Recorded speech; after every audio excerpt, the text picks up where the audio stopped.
Have you ever looked around at the world, at all the chaos and randomness, and just wondered, is there something more to it? A hidden order, some kind of secret language that connects a spiral galaxy to the petals on a flower? Well, today, we're going on a quest to find it. And we're not the first to ask these questions. The ancient Greek philosopher Plato, he gave us a huge clue. He believed that geometry isn't just about lines and shapes you learn in school. Nope. For him, it was a way of seeing the fundamental truths of reality, the patterns that are always there, whether we notice them or not. So that's our central question today. Is there a blueprint for the cosmos? And if there is, can we actually learn to read it? This explainer is all about the idea that the key to unlocking that blueprint is geometry. Okay, let's dive right in. Our whole quest starts with the simplest, most fundamental thing you can imagine, the concept of one, of unity. So our first clue is the circle. Ralph Waldo Emerson put it so beautifully, right? This shape is everywhere, from the pupil of your eye to the orbit of a planet. The ancients actually had a name for this incredible principle of unity. They called it the monad. It's this universal symbol of wholeness, of perfection, and the origin of everything. The monad represents the divine order of the universe. And what's really amazing is that when we see a circle, we're drawn to it, because on some level, we recognize ourselves in it. Looking at a circle is kind of like looking in a mirror.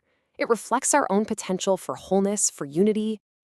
I mean, think about it for a second. A circle starts from a single dimensionless center, basically a point of pure nothingness, and it expands outward to an infinite number of points. It's a perfect visual for the creation of everything from nothing. So here's the crucial question. How do we get from this perfect, simple state of unity to the complex, diverse world we see all around us? Well, it all starts with one simple but really profound action.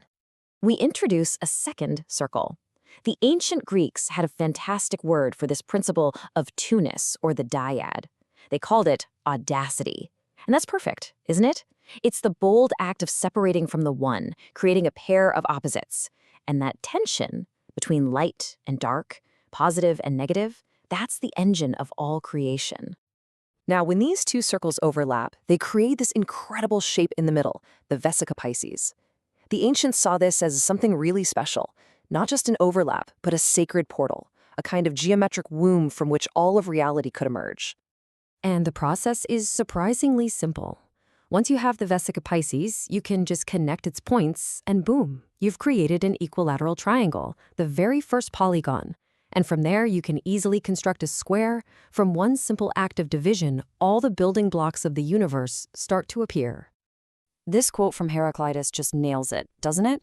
We started with the monad, the one. Then, through the dyad, the two, we've opened a gateway to the many, to infinite complexity.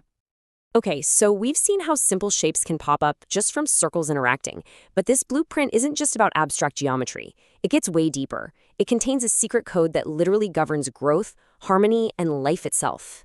Let me introduce you to phi. You might know it as the golden mean or the divine proportion. It's this irrational number, about 1.618, that represents a fundamental ratio of harmony and beauty. It's the reason some things, in art, in architecture, they just feel right. And it's not just a feeling, not at all. This ratio is embedded everywhere in the natural world. It's in the spiral of a seashell, the petals on a flower, the scales on a pine cone, the spiral arms of our own galaxy, ancient temples, even in the structure of your DNA and the proportions of your own body. It's everywhere. So how does nature hit this perfect number?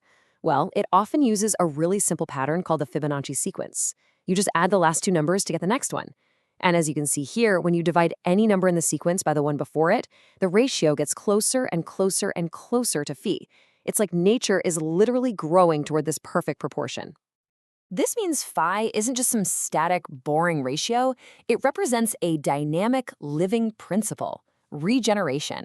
It's how a small part can contain the entire blueprint for the whole thing. Just think of a starfish. It can regrow its entire body from a single lost leg. That's because the code for the whole is present in the part. So why does any of this matter to you? I mean, this is all fascinating, but what's the point? Well, this cosmic blueprint isn't some distant, abstract thing. The final step of our journey brings it all right back home, inside of you. The grand patterns of the universe, what you could call the macrocosm, they're mirrored inside the human body, the microcosm. The huge spiral of a galaxy echoes the tiny swirl of your fingerprint. The perfect geometry of crystals is right there in your cellular structures. The same principles that shape the stars also shape you. I just love this quote. It frames the whole idea so perfectly. We are not separate from the universe, looking in from the outside. We are the universe, looking at itself. So understanding the cosmos becomes a path to understanding ourselves. And that, right there, is the ultimate realization.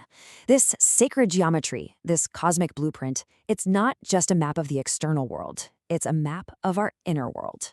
Self-discovery is, in a very real way, cosmic discovery.